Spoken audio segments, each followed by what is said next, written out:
Evet arkadaşlar, bu gördüğünüz çamaşır makinesi motordur. Alternatör olarak görev yapmaktadır. Şimdi bunun gücü nominalde 300 watt, maksimum 350 watt'tır.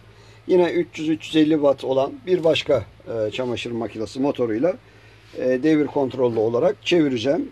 Şu anda çıkışına iki tane 70 wattlık, 72 wattlık halojen ampul taktım. Yani toplam 150 watt diyelim, 140 watt. Şimdi bir de voltmetremiz, bir de frekans metremiz var. Bu frekans metremiz şu anda şehir şebekesinin işte 50 Hz, 49.9 Hz olduğunu göstermektedir. Tabi bunun hem frekansını hem voltajını göreceğiz. Ama bunun devri tabi biraz yüksek devirdir. Onu da göstereceğim.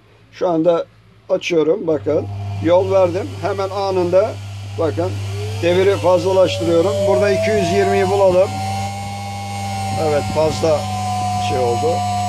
Evet, 221, 22. Frekansımız 370 Hz'dir. Gördüğünüz gibi çok güzel çalışmaktadır. Tabii bunun devri de aşağı yukarı 2500-3000 devirde dönmektedir. Onu da özellikle söyleyeyim. 3000 devirde döner veya 2500 devirde.